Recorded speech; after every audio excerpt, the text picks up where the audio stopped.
In 1929, things were not going well for the Club Aluminum Products Company of Chicago, Illinois. The company was a distributor of cookware and other household items. You couldn't buy their products in shops.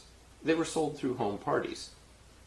When the Great Depression came along, the parties had become too expensive and sales plummeted. In late 1929, a bank persuaded Jewel T, a successful Chicago company, to offer Club Aluminum the services of Jewel T's vice president and director, a guy named Herbert J. Taylor. This was to be a 3-year gig, with Taylor serving on a half-time basis to help keep the cookware company afloat. Taylor quickly found that Club Aluminum was bankrupt. It was over $400,000 in debt. That's about $7.5 million in today's terms. Taylor could have left, but he chose to stay with Club Aluminum as company president. Using his personal finances as collateral, Taylor secured a loan to get a little operating cash. He also cut his own salary by about 80% and then set about trying to save the business. It was 1932. The Depression was ravaging the country. How could Taylor turn Club Aluminum around? They had good products and good people, but so did the competition. What could set Club Aluminum apart from the rest of the field? Taylor believed that in right there is might. He decided the character, dependability, and service-mindedness of their personnel would win the day, so the staff should always be determined to do the right thing. Now, the industry had a long code of ethics, but it was almost impossible to remember. They needed a simple measuring stick of ethics, something everyone could use. Taylor believed the test shouldn't tell people what to do, but ask them questions which would make it possible for them to find out whether their actions were right. After considerable time and thought, Taylor developed the 4 short questions which make up the 4-way test. Is it the truth? Is it fair to all concerned? Will it build goodwill and better friendships? Will it be beneficial to all concerned? Taylor placed the test under the glass top of his desk to test drive it before talking to anyone else in the company about it. This did not go well. He ran everything that came his way past the first question, is it the truth? And found the company's literature, communications, and advertising were far from the truth.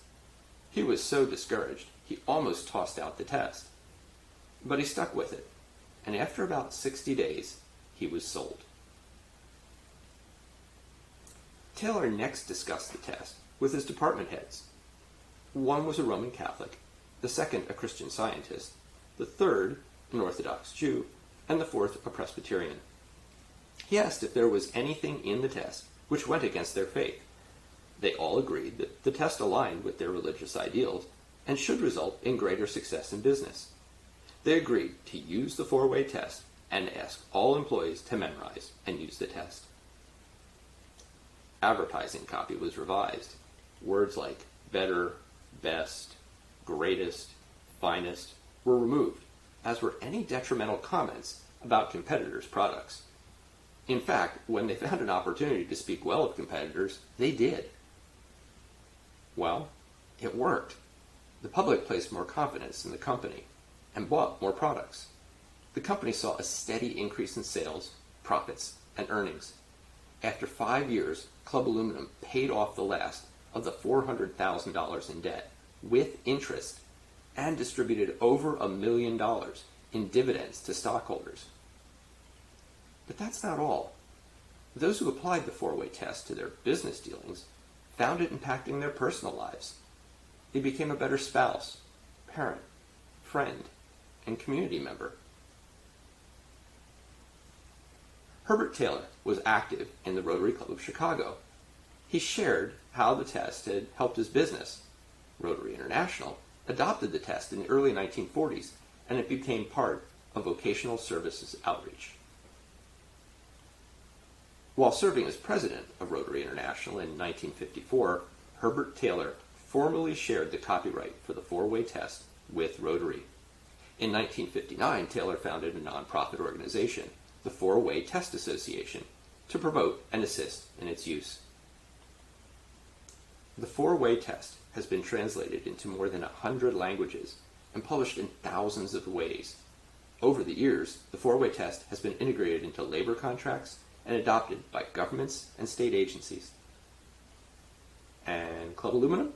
Well, the company sold products through the end of the 20th century, although sales declined after the 1960s. Club Aluminum pots have a colorful, rounded, mid-century modern look of that era and are now popular with collectors. Taylor received many awards for his philanthropy and was the recipient of 4 honorary university degrees. Herbert Taylor died in 1978, but his legacy of the four-way test continues to grow.